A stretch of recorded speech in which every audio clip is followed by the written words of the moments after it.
Greetings from the Health Center of Dempi College of Arts and Science. I am Preeti Podwal and I have conducted my PhD research on marine viruses.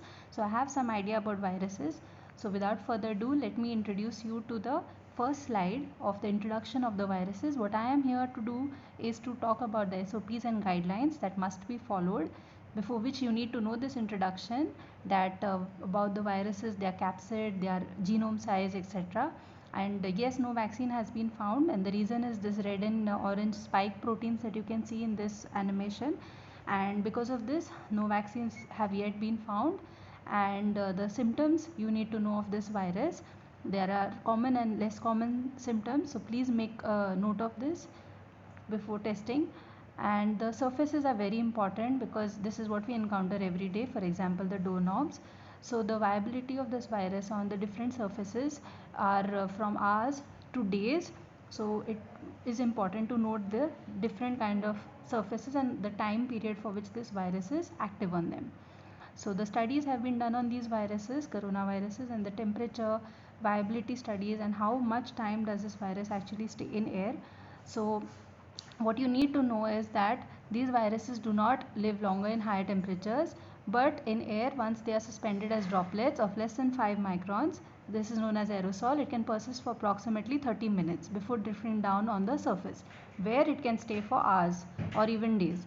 Okay, the guidelines and SOPs are a must because as it is seen from studies where the places where these guidelines and SOPs have been followed, the cases have been remarkably lesser. So yes, first thing is to be done is to sanitize the campus thoroughly. After that, sanitizing dispensers and uh, the sanitizing bottles have to be kept at common places where there are more students. Then the PPE and the masks have to be there compulsorily for all the staff and students. A thorough check of that has to be done. Then as we are already following the forehead infra thermometer, that has to be used regularly before the entrance of any of the staff or students inside the college. Then the social distancing norms have to be complied with at all times, and other sanitization has to be done of surfaces like benches and places like the canteen where one orders food. That surface is very much encountered, so that also has to be cleaned, and floors have to be mopped ideally every 6 hours with disinfectant. And once college reopens, groups have to be monitored and nobody has to be allowed to crowd. The distance of at least 1 meter or 3.3 feet has to be maintained. Hand hygiene has to be checked. Everyone should have a sanitizer with them at all times. And respiratory hygiene, such as do not sneeze like this, but if you feel like sneezing, always sneeze in this manner. That is to avoid the spread of these germs. Okay, and refrain from touching your nose, eyes, and mouth. So this is a nice interesting slide about the use or the benefit of hand wash over hand sanitization.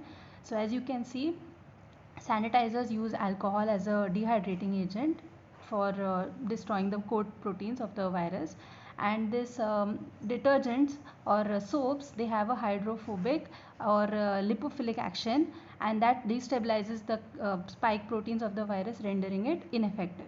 Okay, so avoid touching your hand face after using the sanitizer.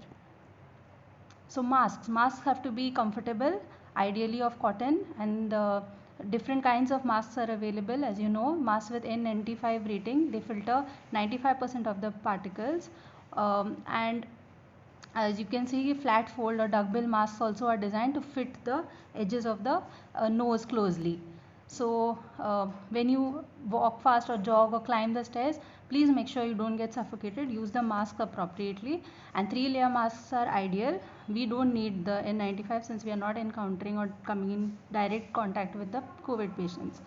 Okay, so this is the order of protection.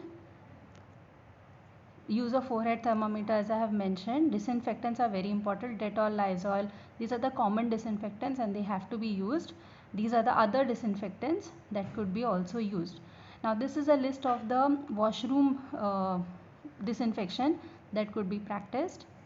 Social distancing, as I said, 1 to 3 meter distance, and please greet your friends from far. Disposal of the tissue paper or the hanky or whatever you use to sneeze, please make sure you're disposing it in a lid dustbin and not an open dustbin, because that makes a difference. And these are the various guidelines. Please download the Arogya Setu app, avoid biometrics, please wear the required PPE, and please greet your near and dear ones with gestures for a safer and a happier environment. I take this opportunity to thank the convener of Health Center, Dr. Leena Talvatkar, for always being supportive, and also our principal madam, Professor Vrinda Burkar, for always helping us with all activities related to Health Center and otherwise. Thank you and have a safe day.